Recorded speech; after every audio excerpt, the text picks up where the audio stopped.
में 10 वर्षीय बसंत नाम का अपाहिज बालक रहता था। बसंत के पिता गांव के मुखिया थे। बसंत का बड़ा भाई बसंत को बिल्कुल भी पसंद नहीं करता था। इसी वजह से बसंत ज्यादातर घर के बाहर उदास रहता था। एक दिन की बात है, बसंत गांव में उदास बैठा हुआ था कि तभी उसकी ही उम्र का आकाश वहां पर अचानक गिर गया। अरे क्या हुआ तुम्हें? सामने इतना बड़ा पत्थर है, तुम्हें दिखाई नहीं दिया? वो क्या है ना, मुझे आंखों से नहीं दिखता है, मैं अंधा हूँ। बसंत आकाश को उठाने लगा। ये तो बैसाखी है, क्या तुम चल नहीं सकते? मुझे चलने के लिए बैसाखी की जरूरत पड़ती है। तब तो हम दोनों एक से हुए। तुम रहते कहाँ हो? मेरा इस दुनिया में कोई नहीं है, मैं अनाथ हूँ। मैं अनाथ तो नहीं हूँ, पर अनाथ जैसा जीवन व्यतीत कर रहा हूँ। क्या तुम मेरी दोस्त बनोगी? क्यों नहीं, गांव में मेरे साथ कोई नहीं खेलता, कोई मुझसे बात तक नहीं करता। आज के बाद मैं तुमसे बात करूंगा। आज से हम दोनों पक्के दोस्त हुए। उस दिन के बाद आकाश और बसंत में गहरी दोस्ती हो गई। मगर कुछ दिन बाद अचानक आकाश गायब हो गया। बसंत ने उसे बहुत ढूंढा, मगर वो नहीं मिला। आकाश का इंतजार करते हुए बसंत जवान हो गया। एक दिन बसंत अपने कमरे में गहरी नींद सो रहा था कि तभी उसकी बड़ी भाभी गुस्से से कमरे में आ गई। अरे दोपहर के 11 बज रहे हैं लाड साहब, सब्जी नहीं लानी क्या? क्या दोपहर के 11 बज गए? क्षमा करना भाभी, क्या है कि कल मुझे पूरी रात नींद नहीं आई। ऐसा क्या कर रहे थे रात में कि पूरी नींद ही नहीं आई? कहीं किसी लड़की से कोई चक्कर तो नहीं हो गया? ये कैसी बात कर रही हो आप भाभी? मेरे इस तरह के संस्कार बिल्कुल नहीं है। तुम कोई काम काज तो करते हो नहीं, तुम्हारा काम तो बस बैसाखी पकड़कर इधर उधर डोलना रह गया है। बसंत बेचारा बैसाखी पकड़े हुए बाजार चला गया। बाजार में बसंत सौदा खरीद ही रहा था कि तभी बाजार में उसका मिलने वाला एक व्यक्ति मिल गया। क्या हाल है बसंत भाई? आज तुम्हारा चेहरा कैसे उतरा हुआ है? अब तुम्हें क्या बताऊं, मेरी माँ मुझे बचपन में छोड़कर चली गई। सोचा था जब भैया की शादी हो जाएगी तो भाभी मुझे माँ की तरह प्रेम करेगी, मगर भाभी मुझे अपमान करने का कोई मौका नहीं छोड़ती है। तो तुम इस बात की शिकायत अपने पिता से क्यों नहीं करते? वो तो गांव के मुखिया हैं, दूसरों की समस्या सुलझाते हैं, क्या अपने घर की समस्या नहीं सुलझा सकते? डरता हूँ, पिताजी मुझसे बहुत प्यार करते हैं। अगर उन्हें मेरे प्रति भाभी के बुरे रवैये का पता लगा तो वो बहुत ज्यादा नाराज हो जाएंगे। आखिर मुझे रहना तो उनके साथ है ना। अच्छा, मैं चलता हूँ, नहीं तो भाभी नाराज हो जाएगी।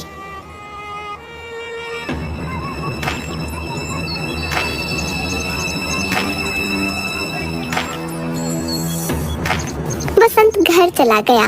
बसंत को देखकर बिंदिया आग बबूला हो गई। 11 बजे बाजार गए थे और अब 12 बज रहे हैं। इतनी देर में तो पूरी सब्जी मार्केट खरीद कर ले आती हूँ मैं। ये कैसी बात कर रही हो आप भाभी? भाभी आप तो जानती हैं कि मैं अपाहिज हूँ। मैं आम लोगों की तरह जल्दी जल्दी नहीं चल सकता।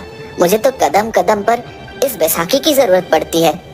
जुबान लड़ाता है बदतमीज। इतना कह के बिंदिया ने एक तेज चांटा बसंत के गाल पर मार दिया। तभी बसंत का भाई कल्लना गया। क्या हुआ, इतना नाराज क्यों हो रही हो? तुमने ऐसा थप्पड़ क्यों मारा? देखिए जी, 11 बजे बाजार गया था, 12 बजे लौटा है। 1 घंटे से इसका इंतजार कर रही हूँ मैं। सही किया तुमने, इसके गाल पर एक थप्पड़ जड़ दिया। वैसे भी पिताजी ने इसे बहुत ज्यादा सर पर चढ़ा रखा है। बसंत आंखों में आंसू लिए अपने कमरे में बैठ गया। दोपहर में उसे किसी ने खाना भी नहीं दिया। शाम को उसके पिता मुखिया उसके कमरे में आ गए। क्या बात है बसंत, इतने गुमसुम क्यों बैठे हुए हो? पिताजी बस ऐसे ही कुछ सोच रहा था। बसंत, मैं तुम्हारी आंख पढ़ सकता हूँ। तुम्हारी आंखों को देखकर मैं समझ गया कि किसी ने तुमसे कुछ कहा है और तुम भूखे भी लगते हो। मैं क्या करूँ पिताजी, भाभी हमेशा मुझसे बगैर किसी बात के झगड़ा करती रहती है। तो तुम इसलिए उदास बैठे हुए हो बसंत? अपनी भाभी की बात पर ज्यादा ध्यान मत दिया करो। पिताजी, मैं उनकी बातों पर ज्यादा ध्यान नहीं देता, मगर आज भाभी ने मुझे बगैर किसी गलती के एक थप्पड़ मार दिया। मुझे उनके थप्पड़ का बुरा भी नहीं लगा। पिताजी, बुरा मुझे इस बात का लगा कि थप्पड़ खाते हुए भैया ने भी देखा, मगर भाभी को डांटने की बजाय उल्टा ही वो मुझे अपमानित करने लगे। कभी कभी मुझे माँ की बहुत याद आती है पिताजी। मुझे तुम्हारी कभी कभी बड़ी चिंता होती है बसंत, कि मेरे बाद पता नहीं तुम्हारा क्या होगा।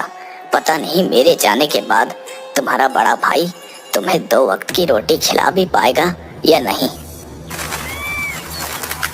अगले दिन मुखिया ने अपने दोनों खेत बसंत के नाम कर दिए। इस बारे में बसंत के बड़े भाई को कुछ नहीं पता था, मगर अचानक मुखिया की मौत हो गई। मौत के कुछ दिन बाद मुखिया का दोस्त जगमोहन घर आया। मुझे ये कहते हुए अच्छा तो नहीं लग रहा, लेकिन मुखिया जी ने मरने से पहले मुझसे कहा था कि ये बात उनके मरने के बाद ही उनके बड़े बेटे को बताई जाए। इतना कहकर जगमोहन ने अपनी जेब से कुछ कागजात निकाल लिए। ये क्या है? मुखिया जी ने अपने दोनों खेत अपने सबसे छोटे बेटे बसंत के नाम कर दिया है। ये क्या कह रहे हो आप? पिताजी ने तो इस बारे में मुझे कभी कुछ बताया ही नहीं। शायद उन्हें लगता था कि उनके मरने के बाद तुम उनके पुत्र बसंत को और ज्यादा परेशान करोगे, इसलिए उन्होंने अपने दोनों खेत अपने छोटे बेटे के नाम कर दिया। हाय हाय, मुझे तो पहले से ही शक था कि पिताजी कुछ ऐसा ही करेंगे। अब तुम सब क्या करोगे? रह गए ना ठन ठन गोपाल सब के सब। अब ये तुम्हारा लंगड़ा भाई तुम पे जिंदगी भर शासन करेगा। ये तुम्हारा पारिवारिक मामला है। लड़ने और झगड़ने की बजाय आपस में बैठकर बातचीत से इस समस्या का समाधान कर लो। इतना बोलकर जगमोहन वहाँ से चला गया। कल्लन ने बसंत को धक्के देकर घर से निकाल दिया। बसंत बेचारा भूखा प्यासा दूसरे गांव में भटकने लगा। एक रात बसंत भूखा प्यासा जुगियापुर गांव में टहल रहा था कि तभी उसकी नजर एक व्यक्ति पर पड़ी जो घास पर बैठा हुआ भोजन कर रहा था। भोजन को देखकर बसंत के मुंह में पानी आ गया। वो सीधा उस व्यक्ति की ओर चला गया। भैया, क्या मुझे भी कुछ खाने को दोगे? उस व्यक्ति ने उंगलियों से टटोलते हुए एक रोटी का टुकड़ा बसंत को दे दिया। मेरा नाम आकाश है। आकाश? कहीं तुम वो आकाश तो नहीं जो मेरे बचपन के मित्र थे और तुम अचानक गायब हो गए थे? हाँ, मैं वही आकाश हूँ। कहीं तुम बसंत तो नहीं? हाँ, मैं बसंत हूँ। मेरे दोस्त, मैंने तुम्हें कहाँ कहाँ नहीं ढूंढा। तुम कहाँ चले गए थे? अब तुम्हें क्या बताऊं बसंत, गांव के एक व्यक्ति ने मुझे सड़क पार करने का वादा किया और अपनी मोटरसाइकिल के पीछे बिठा लिया और वो मुझे इस गांव से बहुत दूर शहर में छोड़ आया। तब से मैं ऐसे ही भटकता हुआ फिर रहा हूँ और इतने वर्ष बाद आज यहाँ तक लौट आया हूँ। तुम बताओ, तुम यहाँ पर क्या कर रहे हो?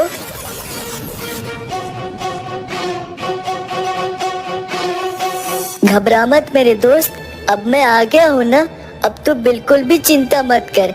अब हम दोनों साथ साथ ही रहेंगे। उस दिन के बाद आकाश और बसंत साथ साथ रहने लगे। एक दिन बसंत कहीं जा रहा था, तभी जगमोहन उसे मिला। मैंने तुम्हें कहाँ कहाँ नहीं ढूंढा बसंत। तुम जुगियापुर गांव में क्या कर रहे हो? तुम्हारे भाई ने बताया कि तुम घर छोड़कर भाग गए। अब मैं अपने भैया से क्या उम्मीद कर सकता हूँ? बोलिए जगमोहन साहब, क्या जरूरी बात करनी है? बात यह है बसंत कि वसीयत करने से पहले तुम्हारे पिताजी ने तुम्हारा शारीरिक परीक्षण करवाया था। हाँ, मुझे याद है। पिताजी मुझे एक डॉक्टर के यहाँ पर लेके गए थे। उसने मेरी खून की जांच की थी। कुछ दिनों पहले ही रिपोर्ट मुझे प्राप्त हुई। तुम्हें एक भयानक बीमारी है बसंत। तुम इस दुनिया में कुछ दिनों के ही मेहमान हो। जगमोहन की बात सुनकर बसंत अंदर से हिलकर रह गया। उसकी आंखों से आंसू बहने लगे। कुछ देर बाद बसंत फीकी मुस्कुराहट के साथ बोला, वैसे भी जिंदगी में मुझे कभी सुख तो मिला नहीं जगमोहन साहब, तो क्या आप मुझे सिर्फ ये बताने के लिए यहाँ पर आए हैं? मैं जानता हूँ बसंत कि तुम्हारे भाई और भाभी का तुम्हारे प्रति व्यवहार कितना बुरा था और उन्होंने कि तुम्हें धोखा देकर घर से बाहर भी निकाल दिया था। लेकिन उन्हें उनके किए की सजा भी मिल चुकी है बसंत। तुम्हारा बड़ा भाई अब सड़क पर आ चुका है और तुम्हारी भाभी सड़कों पर भीख मांगकर गुजारा करती है। मैं इस बात को नहीं मानता वकील साहब। अगर तुम्हें मेरी बात का विश्वास नहीं तो स्वयं अपनी आंखों से देख लो। इतना कह के जगमोहन ने दूर से एक औरत की ओर इशारा कर दिया। उस औरत को देखकर बसंत पूरी तरह से चौंक गया। अरे ये तो भाभी है। तो क्या भैया को कहीं पर काम नहीं मिला? नहीं, क्योंकि तुम्हारा भाई अब अपाहिज हो चुका है तुम्हारी तरह। बसंत, तुम तो कुछ दिनों के ही मेहमान हो, तो क्यों ना तुम अपने दोनों खेत अपने भाई के नाम कर दो। ये बात मैं तुमसे सिर्फ इंसानियत के नाते कह रहा हूँ, बाकी तुम्हारी मर्जी। जगमोहन की बात सुनकर बसंत कुछ सोचता हुआ बोला। मैंने सोच लिया है जगमोहन चाचा, मुझे क्या करना चाहिए। आप घबराओ मत। मैं अपने भैया और भाभी को सड़क पर भीख मांगने नहीं दूंगा, लेकिन उसके बदले मैं आपसे कुछ चाहता हूँ। तुम मुझसे क्या चाहते हो? बसंत जगमोहन के कान में कुछ बताने लगा। अगले दिन आकाश ने देखा कि बसंत नहीं था। आकाश ने बसंत को बहुत ढूंढा, मगर बसंत उसे कहीं नहीं मिला। ऐसे ही कई महीने बीत गए। एक दिन अचानक आकाश किसी कार से टकरा गया। कार से एक व्यक्ति बाहर निकलकर आ गया। अरे तुम्हें चोट तो नहीं आई? नहीं साहब, मुझे कोई चोट नहीं आई। मेरे शरीर को तो हर 5 मिनट बाद किसी न किसी चीज से टकराने की आदत है। मेरा नाम डॉक्टर जोशी है। क्या तुम अंधे हो? जी हाँ डॉक्टर साहब, मैं अंधा हूँ। डॉक्टर आकाश की आंखों को हाथ लगाकर चेक करने लगा। तुम्हारा इलाज संभव हो सकता है। अगर तुम चाहो तो मैं तुम्हारी आंखों की रोशनी वापस लौटा सकता हूँ। ये सुनकर आकाश खुशी से झूम उठा। क्या वाकई देख सकता हूँ डॉक्टर साहब? हाँ, तुम देख सकते हो। आओ मेरे साथ। डॉक्टर आकाश को एक अस्पताल में लेकर आ गया। कुछ ही महीनों में आकाश को दिखाई देने लगा। ये लो आकाश, 10 लाख रुपए। अब तुम्हें सड़कों पर भीख मांगने की जरूरत नहीं है। आकाश ने उन 10 लाख रुपए का खाद का काम शुरू किया। कुछ ही समय में आकाश पैसों में खेलने लगा। अब वो एक बहुत अमीर व्यक्ति बन चुका था। कुछ सालों बाद आकाश डॉक्टर के घर पर आया। मैं भी तुमसे ही मिलना चाहता था आकाश। दरअसल मैं तुम्हें कुछ देना चाहता था। मैं आपको कुछ लौटाने आया हूँ। इतना कहकर आकाश ने 10 लाख रुपए डॉक्टर को दे दिए। मैं आपका एहसान जिंदगी भर नहीं भूलूंगा डॉक्टर साहब। दुनिया में एक तरफ जहां आप जैसे अच्छे इंसान मौजूद हैं जो मुझ जैसे व्यक्ति की मदद करते हैं, तो वहीं दूसरी तरफ मेरे मक्कार दोस्त की तरह जो बीच रास्ते में मुझे छोड़कर भाग जाता है। ये 10 लाख तुम्हारे हैं आकाश। मरने से पहले बसंत ने मुझे ये 10 लाख रुपए तुम्हें देने के लिए कहा था। डॉक्टर की बात सुनकर आकाश के पैरों तले जमीन खिसक गई। ये आप क्या कह रहे हैं? मैं बिल्कुल सही कह रहा हूँ। दरअसल बसंत को एक लाइलाज बीमारी थी और बसंत इस बारे में जानता था। मरने से पहले 10 लाख रुपए उसने मुझे तुम्हें देने के लिए कहा था।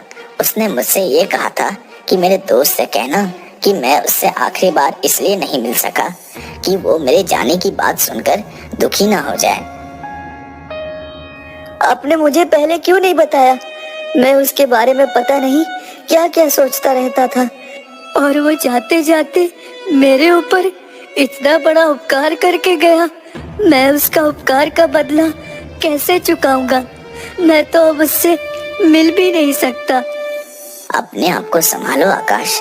बसंत तुम्हारे साथ हमेशा रहेगा, और ये मेरे शब्द नहीं बल्कि बसंत के शब्द हैं कि वो तुम्हारा साथ हमेशा रहेगा। झूठ बोलता था। अगर ऐसी बात है तो फिर मुझे छोड़ कर क्यों गया? आकाश, तुम जिन आंखों से आज इस संसार को देख रहे हो वो और किसी की नहीं बल्कि तुम्हारे दोस्त बसंत की आंखें हैं। मरने से पहले उसने तुम्हें दान कर दी थी। तुम उसकी ही आंखों से अब इस दुनिया को देखोगे।